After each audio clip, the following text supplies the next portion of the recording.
Hi everybody, I'm Deborah Richmond, and today we're going to talk about the quilt behind me. I wanted to create something that had a very summer-like feel, very light and pretty, and I thought this fit the bill. This is not a pattern, this is not a kit, this is actually just one block that I pulled from a book of mine that I like to use. In fact, I'm going to show you what that book is. This is a book that is a favorite of mine. This is called 501 Quilt Blocks. I've had this book forever.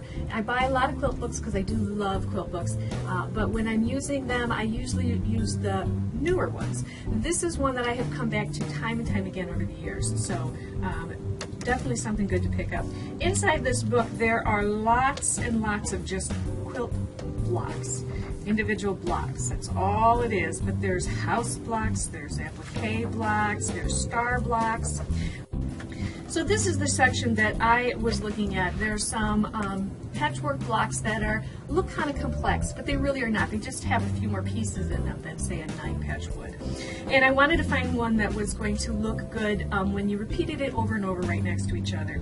So what I decided on is a split 9-patch.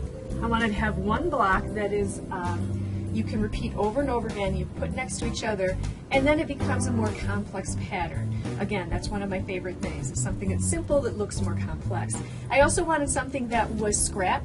I love the look of scrap, and I have a lot of scraps. And so I wanted something very colorful and very light. So this is what I came up with. When I started trying this out, I really liked it. Let me show you what it is.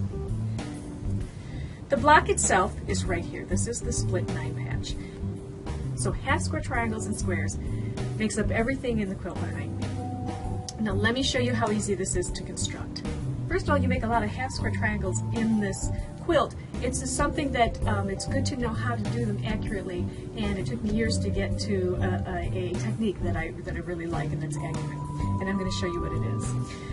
What I do is I start with a square of fabric. I then will put together a square of the color on the top and the white on the bottom, or white on the top. Then what I do is I use this tool. This is one of my favorite tools.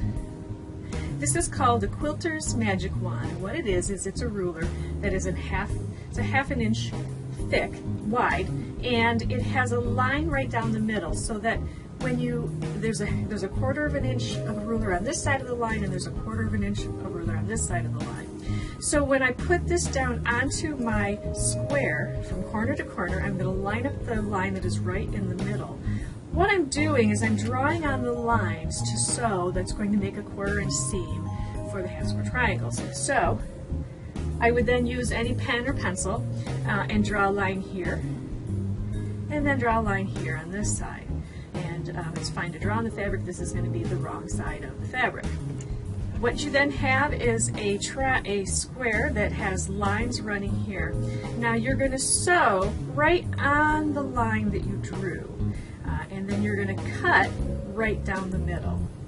So you can see this is sewn here, and it's sewn here. And so what happens is once you cut down the middle, now you have half square triangles just like this. So let me show you really quickly how easy it is to construct this block.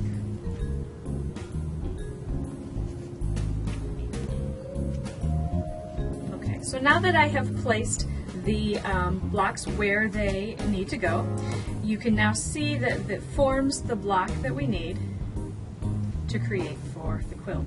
Now let me show you, looking at the quilt behind me. You may not be able to see it right away, but I'm going to show you where the blocks are. I'm going to lay this block right over a block here in the quilt. So you can see that this one block is all it's made up, and then there's the same thing on this side and this side. Everything is. This is 3 blocks across the floor, 4 blocks down. Now I have not finished this quilt. I've only gotten enough together because I wanted to show you. I'm going to be making it pretty large, and so this is going to be the split 9-patch scrap wedding quilt that I'm going to be putting together for my friend. And I think when I finish it, I'm going to not put any borders on it. I'm going to simply let the pattern go all the way to the edge, and then just the binding on the edges. I really like that look. It's something that's a little more different. For years we have done borders on the sides of all quilts, but we're kind of breaking some of those rules right now, and so I think this is a perfect one to try that. Thank you for joining me. And be sure to subscribe to our channel. You can do so here by clicking the subscribe button. That way you'll find out about new videos as they become available.